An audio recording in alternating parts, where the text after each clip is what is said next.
ಜಮ್ಮು ಕಾಶ್ಮೀರದಲ್ಲಿ ಆಗಿರೋ ಬೆಳವಣಿಗೆ ಯಾವ ಜಮ್ಮು ಕಾಶ್ಮೀರ ಶಾಂತಿಯ ಸ್ಥಿತಿಗೆ ಬರ್ತಾ ಇದೆ, ಭಯೋತ್ಪಾದಕ ದಾಳಿಗಳೆಲ್ಲ ಕಡಿಮೆ ಆಗ್ತಾ ಇದೆ ಅಂತ ಜನ ನಿಟ್ಟುಸಿರು ಇದ್ರು. ಇದೀಗ ಮತ್ತೊಮ್ಮೆ ಹಂತದ್ದೊಂದು ದಾಳಿ ಜಮ್ಮು ಕಾಶ್ಮೀರದಲ್ಲಿ ಆಗಿದೆ.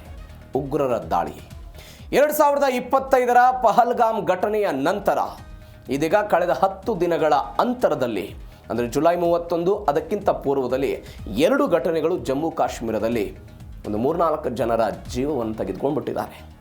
ಛತ್ತೀಸ್ಗಢದ ಕಾರ್ಮಿಕರು ಕೆಲಸವನ್ನು ಹುಡುಕಿಕೊಂಡು ಜಮ್ಮು ಕಾಶ್ಮೀರಕ್ಕೆ ತೆರಳಿದ್ರು. ಅವರನ್ನು ಕೇಂದ್ರೀಕರಿಸಿಕೊಂಡು ಉಗ್ರರ ದಾಳಿ ಮಾಡಿದ್ದಾರೆ.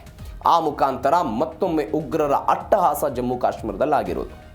ಯಾವ ಉಗ್ರರ ವಿರುದ್ಧ ಕ್ರಮ ತೆಗೆದುಕೊಳ್ತೀವಿ ಅಂತ ಭಾರತ ಸರ್ಕಾರ ಕಳೆದ ವರ್ಷ ಆಪರೇಷನ್ ಸಿಂಧೂರ್ ತೆಗೆದುಕೊಂಡು ಪಾಕಿಸ್ತಾನ, ಅದಾದ ನಂತರ POKಯಲ್ಲಿದ್ದಂತಹ ಈ ಉಗ್ರ ಸಂಘಟನೆಗಳ ಕೇಂದ್ರಗಳೇನಿತ್ತು ಅವುಗಳನ್ನು ಗುರಿಯಾಗಿಸಿಕೊಂಡು ದಾಳಿ ಮಾಡುವ ಪ್ರಯತ್ನವನ್ನು ಮಾಡಿದ್ರು.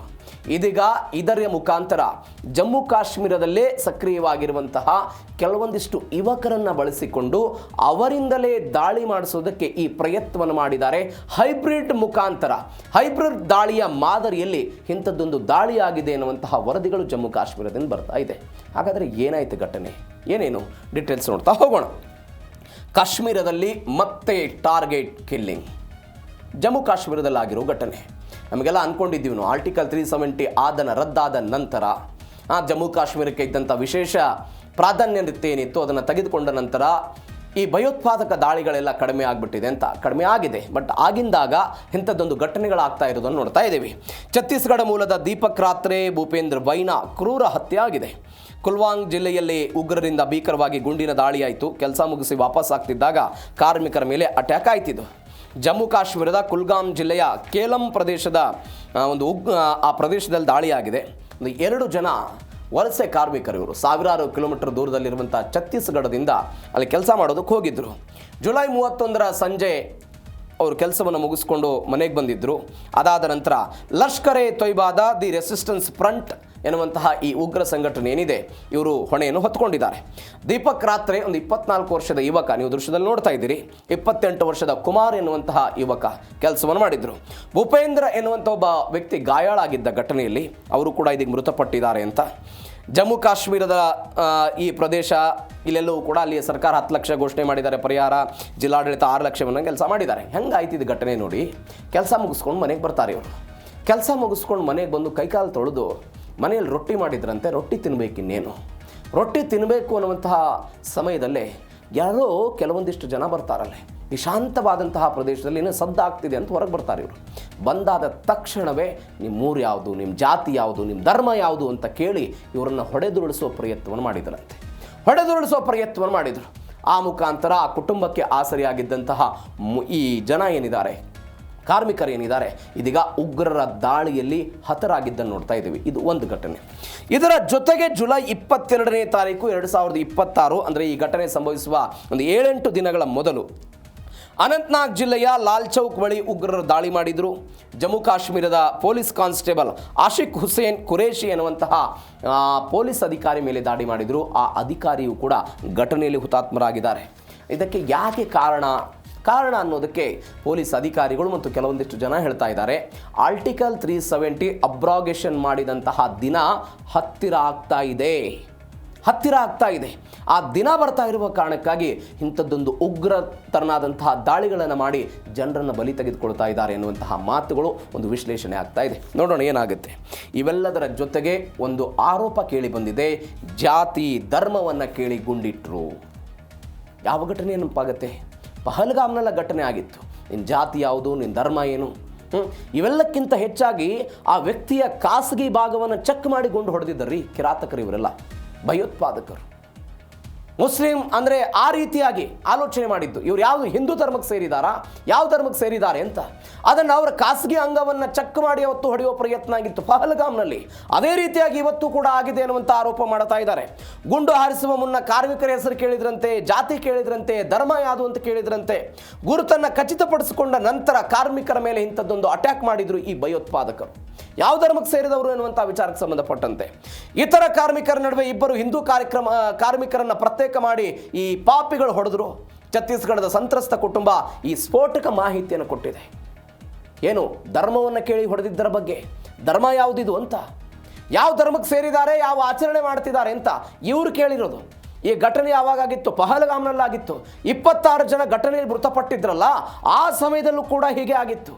ಅದರ ಮುಂದುವರೆದ ಭಾಗವಾಗಿ ಇದೀಗ ಒನ್ಸ್ ಅಗೇನ್ ಜಮ್ಮು ಕಾಶ್ಮೀರದಲ್ಲಿ ಇಂಥದ್ದೊಂದು ಘಟನೆ ಆಗಿದೆ. ಇದರ ಜೊತೆಗೆ ಪಹಲ್ಗಾಮ್ ದಾಳಿ ಮಾದರಿ ಕಲ್ಮಾ ಪಠಿಸದಿದ್ದರೆ ಸಾವು.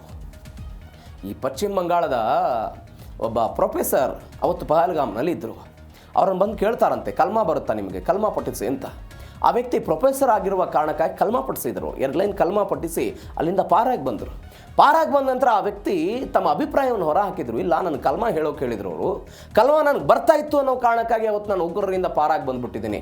ಅನೇಕ ಜನಗಳಿಗೆ ಕಲ್ಮಾನೇ ಬರ್ತಿರಲಿಲ್ಲ. ನಮ್ಮಂತೆ ಶಿವಮೊಗ್ಗದ ಒಬ್ಬ ವ್ಯಕ್ತಿ ಮೃತಪಟ್ಟರಲ್ಲ, ಮಂಜುನಾಥ್ ಅಂತ, ಯಾವುದೋ ಕಾರಣಕ್ಕಾಗಿ ಪ್ರವಾಸಕ್ಕೆ ಹೋಗಿದ್ರು. ಅವರನ್ನು ಹೊಡೆದುರುಳಿಸೋ ಪ್ರಯತ್ನವನ್ನು ಮಾಡ್ತಲ್ಲ. ಇದೇ ಏಪ್ರಿಲ್ 22, 2025ನೇ ತಾರೀಕು 26 ಜನ ಅಮಾಯಕ ಜನ ಈ ಉಗ್ರರ ದಾಳಿಯಲ್ಲಿ ಮೃತಪಟ್ಟರಲ್ಲ. ಯಾರು ಹೊಣೆ ಅದಕ್ಕೆ? ಯಾವ ಕಾರಣಕ್ಕಾಗಿ? ಕಲ್ಮಾ ಹೇಳಬೇಕು ಅನ್ನುವ ಕಾರಣಕ್ಕಾಗಿ. ನಾನು ಅವಾಗಲೇ ಹೇಳಿದೆ, ಖಾಸಗಿ ಅಂಗವನ್ನು ಚೆಕ್ ಮಾಡಿ ಹೊಡೆದಿದ್ರು. ಮುಸ್ಲಿಂ ಹೆಸರು ಹೇಳಿದವರಿಗೆ ಕಲ್ಮಾ ಪಠಿಸಬೇಕು ಅಂತ ಪರೀಕ್ಷೆ ಮಾಡಿದ್ರು. ನೀನು ಮುಸ್ಲಿಮ್ನ, ಹಾಗಾದರೆ ಕಲ್ಮಾ ಬರುತ್ತಾ ಹೇಳು ಅಂತ. ಕಲ್ಮಾ ಬರಲಿಲ್ವಾ? ದಾಳಿ ಹೊಡೆಯೋದು. ಅದೇ ರೀತಿಯಾಗಿ 26 ಜನರನ್ನು ಬಲಿ ತೆಗೆದುಕೊಂಡಿದ್ರು. ಕಲ್ಮಾ ಹೇಳೋದಕ್ಕೆ ಸಾಧ್ಯವಾಗದ ಅನ್ಯ ಧರ್ಮೀಯರನ್ನ ಸಾಲಾಗಿ ನಿಲ್ಲಿಸಿ ಹತ್ಯೆ ಮಾಡಲಾಗಿತ್ತು. ಅದೇ ಮಾಸ್ಟರ್ ಪ್ಲಾನ್ ಇದೀಗ ಕುಲ್ಗಾಮ್ ದಾಳಿಯಲ್ಲೂ ಕೂಡ ಮರುಕಳಿಸಿರೋದನ್ನು ನಾವು ನೋಡ್ತಾ ಇದ್ದೀವಿ. ಒನ್ಸ್ ಅಗೇನ್ ದಿಟ್ಟು ಅದೇ ರೀತಿ ಆಗಿದೆ ಅಂತ ಯಾವ ಕುಟುಂಬಸ್ಥರು, ಅಂದರೆ ಯಾವ ಯುವಕರು ಮೃತಪಟ್ಟಿದ್ದಾರೆ ಆ ಕುಟುಂಬಸ್ಥರು ಈ ಮಾಹಿತಿಯನ್ನು ನಾನು ಅವಾಗಲೇ ನಿಮಗೆ ಹೇಳಿದೆ. ಒಬ್ಬ ವ್ಯಕ್ತಿ ಇದರಲ್ಲಿ ಗಾಯಾಳಾಗಿದ್ದ ಅಂತ. ಗಾಯಾಳಾದಂಥ ವ್ಯಕ್ತಿಯನ್ನು ಆಸ್ಪತ್ರೆಗೆ ದಾಖಲು ಮಾಡಿದರೆ ಆ ವ್ಯಕ್ತಿ ಹೇಳಿದಂತೆ, ನಾನು ಹೇಳ್ತೇನೆ ಏನೇನಾಗಿತ್ತಂತ, ನನ್ನ ಊರಿಗೆ ಕರ್ಕೊಂಡು ಹೋಗಿ ಅಂತ. ಬಟ್ ಏನು ಮಾಡಬೇಕು, ದುರಾದೃಷ್ಟವಶಾತ್ ಆ ವ್ಯಕ್ತಿಯು ಕೂಡ ಮೃತಪಟ್ಟಿದ್ದಾನೆ ಅಂತ ಸದ್ಯಕ್ಕೆ ಬರ್ತಾ ಇರೋ ಮಾಹಿತಿ. ಹೈಬ್ರಿಡ್ ಉಗ್ರರ ಕೃತ್ಯ, ಸಣ್ಣ ಪಿಸ್ತೂಲ್ ಬಳಸಿ ಇಂಥದ್ದೊಂದು ವ್ಯವಸ್ಥಿತವಾದಂತಹ ದಾಳಿಯನ್ನು ಮಾಡಿರೋದು.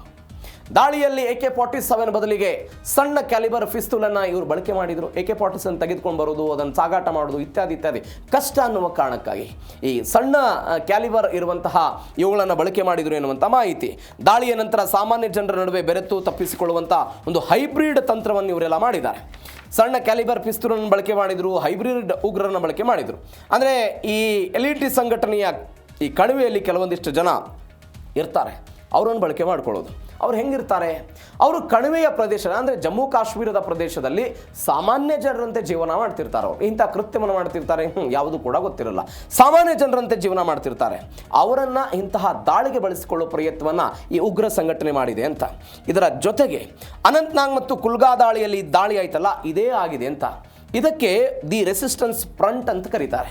ದಿ ರೆಸಿಸ್ಟೆನ್ಸ್ ಫ್ರಂಟ್ ಅಂತ ಯಾವಾಗ ಬಂತಿದೆ ಅಸ್ತಿತ್ವಕ್ಕೆ ಅಂತ ಹೇಳಿದ್ರೆ, ಯಾವಾಗ ಆರ್ಟಿಕಲ್ 370 ಅಬ್ರಾಗೇಷನ್ ಆಯಿತು, ಅದನ್ನು ರಿಮೂವ್ ಮಾಡಲಾಯ್ತಲ್ಲ, ಆವಾಗ ಬಂದಿರುವಂತಹ ವ್ಯವಸ್ಥೆನೇ ದಿ ರೆಸಿಸ್ಟೆನ್ಸ್ ಫ್ರಂಟ್ ಅಂತ. ಏನಿದು ದಿ ರೆಸಿಸ್ಟ್ ಫ್ರಂಟ್ ಅಂತ ಹೇಳಿದರೆ, ಲಷ್ಕರ್ ಎ ತೊಯ್ಬಾ ಸಂಘಟನೆ ಕಣಿವೆಯಲ್ಲಿ ತನ್ನ ಮುಖವಾಡವನ್ನು ಕಳಿಸಿ ಈ ರೆಸಿಸ್ಟೆನ್ಸ್ ಫ್ರಂಟ್ ಎನ್ನುವಂತಹ ಮುಖವಾಡವನ್ನು ಧರಿಸಿ ಕಾರ್ಯಾಚರಣೆ ಮಾಡ್ತಾ ಇರುತ್ತೆ. ಹೆಂಗೆ? ನಾನು ಅವಾಗಲೇ ಹೇಳಿದೆ, ಸ್ಥಳೀಯರನ್ನು ಬಳಕೆ ಮಾಡಿಕೊಳ್ಳೋದು, ಸ್ಥಳೀಯ ಹೋರಾಟಗಾರರನ್ನು ಬಳಕೆ ಮಾಡಿಕೊಳ್ಳೋದು, ಸ್ಥಳೀಯ ಹಕ್ಕುಗಳಾಗಿ ನಾವು ಹೋರಾಟವನ್ನು ಮಾಡ್ತಾ ಇದ್ದೀವಿ ಅಂತ ಅದನ್ನು ಬಿಂಬಿಸುವ ಪ್ರಯತ್ನ. ಇದಕ್ಕೆ ಹೆಂಗೆ ಅವರು ಪ್ಲಾನ್ ಮಾಡ್ತಾರೆ ಅಂತ ಹೇಳಿದರೆ, ಜಮ್ಮು ಕಾಶ್ಮೀರದಲ್ಲಿ ಡಿಜಿಟಲ್ ವೇದಿಕೆಗಳೇನಿರುತ್ತಲ್ಲ, ಸೋಷಿಯಲ್ ಮೀಡಿಯಾ ಪ್ಲಾಟ್ಫಾರ್ಮ್ಗಳೇನಿರುತ್ತಲ್ಲ, ಆ ಸೋಷಿಯಲ್ ಮೀಡಿಯಾ ಪ್ಲಾಟ್ಫಾರ್ಮ್ಗಳನ್ನು ಬಳಕೆ ಮಾಡಿಕೊಂಡು ಹಕ್ಕುಗಳಿಗಾಗಿ ಹೋರಾಟ ಅನ್ನುವಂಥ ಮುಖಾಂತರ ಇದೀಗ ಇಂಥದ್ದೊಂದು ದಾಳಿಯನ್ನು ಮಾಡ್ತಿದ್ದಾರೆ ಎನ್ನುವಂಥ ಮಾಹಿತಿ ಬರ್ತಾ ಇದೆ. ಇವೆಲ್ಲದರ ನಡುವೆ ಬೆಳವಣಿಗೆ ಏನಾಗಿದೆ ಅಂತ ಹೇಳಿದರೆ, ಇದನ್ನು ಖಂಡಿಸಿದ್ದಾರೆ, ಪರಿಹಾರ ಘೋಷಣೆ ಆಗಿದೆ, ಕಣಿವೆಯಲ್ಲಿ ಹೈ ಅಲರ್ಟನ್ನು ತೆಗೆದುಕೊಳ್ಳಲಾಗ್ತಾ ಇದೆ. ಆಗಸ್ಟ್ 15 ಬರ್ತಾ ಇದೆ. ಇನ್ನು 13 ದಿನ ಹೋದರೆ ದೇಶದ ಸ್ವಾತಂತ್ರ್ಯೋತ್ಸವ ದಿನ. ಇಡೀ ದೇಶಕ್ಕೆ ಸ್ವತಂತ್ರ ಬಂದಿರುವಂತಹ ಸಂಭ್ರಮದ ನಡುವೆ ಜಮ್ಮು ಕಾಶ್ಮೀರದಲ್ಲಿ ಆಗ್ತಾ ಇರುವಂತಹ ಬೆಳವಣಿಗೆ. ಸಹಜವಾಗಿ ಭದ್ರತೆಯ ವಿಚಾರದಲ್ಲಿ ಹೈ ಅಲರ್ಟ್ ಇದ್ದೇ ಇರುತ್ತೆ. ಈ ಉಗ್ರರ ದಾಳಿಯನ್ನು AICC ಅಧ್ಯಕ್ಷ ಮಲ್ಲಿಕಾರ್ಜುನ್ ಖರ್ಗೆ ಖಂಡಿಸಿದ್ದಾರೆ. ಇದು ಮಾನವೀಯತೆಗೆ ಹಿಡಿದಂತಹ ಕಪ್ಪು ಚುಕ್ಕೆ ಅಂತ ಕಾಂಗ್ರೆಸ್ ವರಿಷ್ಠರು ಹೇಳಿದರು. ಮೃತರ ಕುಟುಂಬಕ್ಕೆ 10 ಲಕ್ಷ ಪರಿಹಾರವನ್ನು CM ಒಮರ್ ಅಬ್ದುಲ್ಲಾ ಘೋಷಣೆ ಮಾಡಿದರು. ಸ್ಥಳೀಯ ಜಿಲ್ಲಾಡಳಿತದಿಂದ 6 ಲಕ್ಷ ರೂಪಾಯಿ ಕೊಡ್ತಿದ್ದಾರೆ. ಉನ್ನತ ಮಟ್ಟದ ಸಭೆ ನಡೆಸಿ ಉಗ್ರರ ಬೇಟೆಗೆ ಲೆಫ್ಟಿನೆಂಟ್ ಗವರ್ನರ್ ಮನೋಜ್ ಸಿನ್ಹಾ ಎಲ್ಲ ಘೋಷಣೆ ಮಾಡಿದ್ದಾರೆ. ಕಣಿವೆಯಲ್ಲಿ ವಲಸೆ ಕಾರ್ಮಿಕರಿಗೆ ಭದ್ರತೆಯನ್ನು ಒದಗಿಸುವುದಕ್ಕೆ ಸ್ಥಳೀಯ ಆಡಳಿತ ಇದೀಗ ಸನ್ನದ್ಧತೆಯನ್ನು ಮಾಡಿಕೊಳ್ತಾ ಇದೆ. ಸನ್ನದ್ಧತೆಯನ್ನು ಮಾಡಿಕೊಳ್ತಾ ಇರೋದು. ಇತ್ತೀಚೆಗೆ ಪಾಕಿಸ್ತಾನ ಹೇಳಿತ್ತು, ತನ್ನ ದೇಶದಲ್ಲಿ ಆಗ್ತಾ ಇರುವಂಥ ಅರಾಜಕತೆಯನ್ನು ತೊಲಗಿಸಬೇಕು ಅಥವಾ ತನ್ನ ದೇಶದಲ್ಲಿ ಇರುವಂಥ ಅರಾಜಕತೆಯನ್ನು ಹತ್ತಿಕ್ಕುವ ಪ್ರಯತ್ನದ ಭಾಗವಾಗಿ ಅವರು ಏನು ಮಾಡ್ತಾ ಇದ್ರು, ನಾವು ಭಾರತದ ವಿರುದ್ಧ ದಾಳಿ ಮಾಡ್ತೀವಿ ಅಂತ ಅಲ್ಲಿಯ ಕೆಲವೊಂದಿಷ್ಟು ನಾಯಕರು ಹೇಳಿಕೆಗಳು ಕೊಟ್ಟಿದ್ದನ್ನು ನೋಡ್ತಾ ಇದ್ವಿ. ಅದರ ಭಾಗ ಏನು ಈಗ ಆಗ್ತಾ ಇರುವಂಥ ಬೆಳವಣಿಗೆ ನೋಡ್ತಾ ಇದ್ದೀವಿ. ಅದರ ಪರಿಣಾಮ ಇದೀಗ ಒಂದು 7-8 ದಿನಗಳ ಈ ಅಂತ್ಯದಲ್ಲಿ ಒಂದು 4 ಜನರನ್ನು ಭಾರತ ಇದೀಗ ಕಳೆದುಕೊಂಡಿದೆ.